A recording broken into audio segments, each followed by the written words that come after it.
ندمج بالورنيش وباللون اللي احنا نحبه، هيديكوا جميع الدرجات.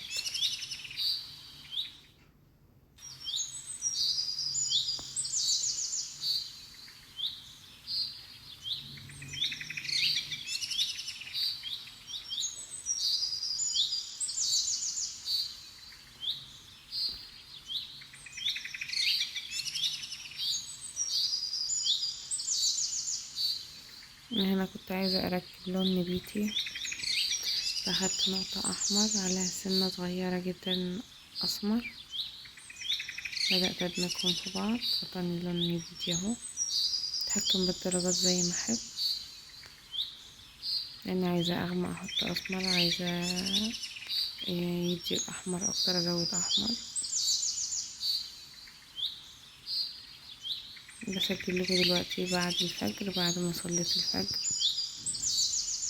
فسامحوني بقى لو الصوت مش قادر يعلى كده، يعني انا صحيت بس الصوت لسه نايم.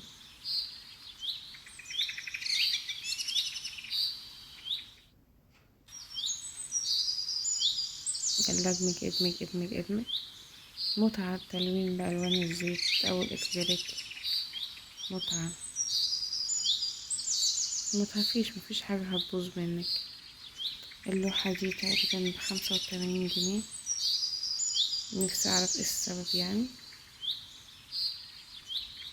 بس في الاخر بتلاقي عملتي حاجة شكلها كويس وشكلها جميل، هاند بيت، محدش عنده الحاجة دي غيرك، فحاجة جميلة جدا.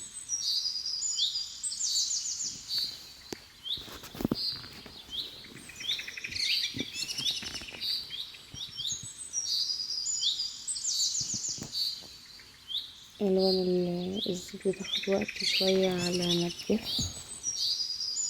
يعني يفضل تشتغلي بيها تاني يوم، ممكن 6 ساعات وتجف خالص، بس تشتغلي بيها تاني يوم افضل.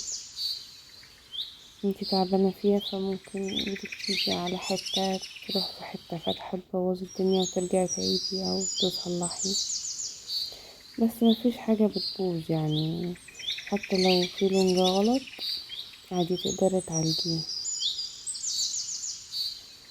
هنا اللبني، انا هنا دخلت بالوان اكليريك عشان اللي ما كانش عندي ابيض زيت، فدخلت بابيض اكليريك. طبعا في ازمه ابيض في السوق بقالها يمكن سنه واكتر، نفسي اعرف السبب ان مفيش ابيض اكليريك في السوق. اللون الابيض الاكليريك ده انا جبته غالي جدا علشان خاطر مفيش ابيض، يعني جبت ماركة غالية شوية عشان الماركة اللي احنا متعودين عليها او المتداولة بين الفنانين والرسامين مش موجودة، فجبت ماركة عالية بس جميلة جدا، يعني هجيبها تاني حتى لو في الماركة التانية هجيب تاني، بس يا رب يتوجد الابيض في السوق يعني، ادعولنا.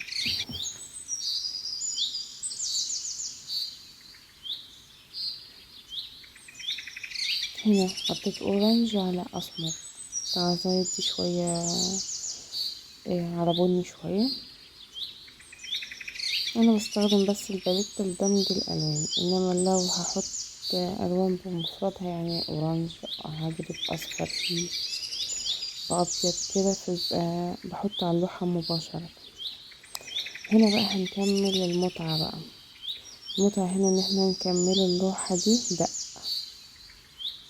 جيبي حتة اسفنجة كده، ما عندكيش اسفنجة ممكن الاسبونشة بتاعة المواعين، تمام.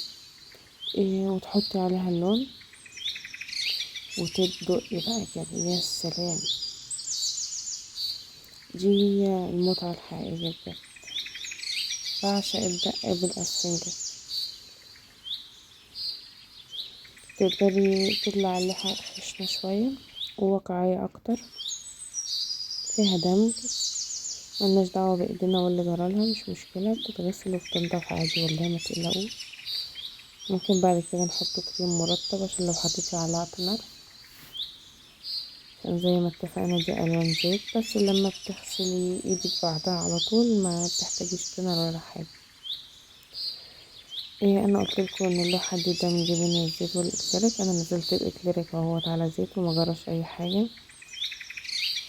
لان الزيت مفيهوش الدرجه الجميله دي، مش عارفه هي ممكن تكون من درجات الاورانج او البامبي او ميكس بين الاتنين، بس لونها تحفه يعني. فانا كنت حابه احطها في اللوحه، فمهمنيش بقى اسكات اكليريك ولا زيت. واشتغلنا عادي دق بالاسفنجة. كل حاجه هتحطيها هتدي معانا في اللوحه او تأثير مختلف، يعني شوية غروب شوية خريف كده يعني. انا نادرا جدا ما اقدر اسجل صوت بسبب الدوشة الموجودة، بس سبحان الله يعني سمعت الفجر وقمت اصلي الدنيا هادية، فحبيت اسجل صوت معاكم. نزلت بأبيض برضو، الأبيض ده اكليريك. نحاول ندمجه طبعا، ما ناخدوش الاسبونشة اللي فيها اللون الغامق وننزله بالحتة اللي احنا عايزينها تبقى بيضة، نغير الاسبونشة او نجيبه مكان فيها نضيف مفيهوش لون، عشان خاطر اللون اللي احنا عايزينه ما يجيش عليه لون تاني من الاسفنجة. تمام. بالراحة طبعا جناب اللوحة الاربعة، كل جنب بياخد اللون اللي جنبه.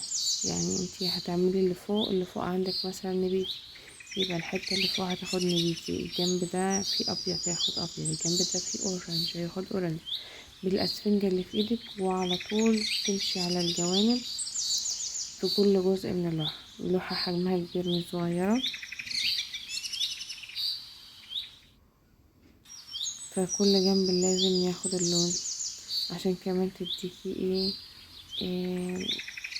يعني عمق فيها وواقعية اكتر. بص المركب دي انا عملتها حسيت انها صغيرة، طبعا عدلتها وكبرتها شوية، ما حصلش اي حاجة. القلم اللي انا برسم بيه ده عشان كده ما عملتش على طول بألوان، فلازم احس النسب والحاجات دي الاول بقلم ينفع اعدل فيه. انتوا عارفين طبعا انا بحب ارسم الخطوط الاولانية بقلمة فيبر كاسيت الوان، ده اسود الوان من فيبر كاسيت، وضفت منه كمان يعني ما استخدمتش هنا لون اسود فرشة، لا استخدمته بالقلم عادي. عملت الظل بتاع المركب بالقلم الفيبر كاسيت الخشبي. تعدلي وتمسحي عادي المسح معايا. اما حسيت ان المركب صغيرة شوية كنت عايزاها كبيرة، كبرتها حبة يعني نسبيا. يا رب اكون شجعتكم شوية انتوا تعملوا اي حاجة حلوة كده بأي ألوان موجودة عندكم. مش هنزعل زيت، بلاستيك، اكليريك. عايزين مرة نلونها على قماش سوا ان شاء الله، بس لسه ما عنديش الوان القماش. ان شاء الله نبقى نجيبها ونلون شوية، نعمل على الملابس حاجات بسيطة كده رقيقة نعدلوها. هنا كده ده تقريبا اورانج بكامل. نزلت بأورانج من فوق وسحبته بجملي سيحته.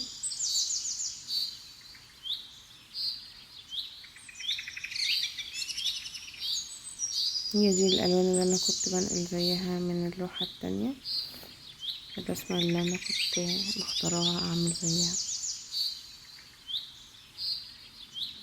محبتش اغير حاجة انا كنت عايزاها، كانت عجباني جدا وعايزة انقلها هي بالظبط.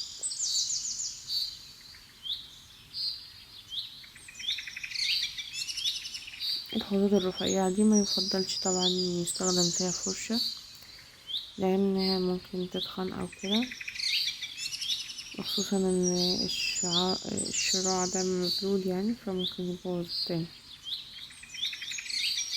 عملتها بقلم عادي، هي طبعا اخده بعد، فالبعد مش هيوضح قوي الخطوط، لان احنا عايزين برضو نهتم بالواقعية في اللوحة. لو عملتيه اسود بقى بخط تخين وكده مش هتبقى واقعية. يا رب تكون عجبتكم.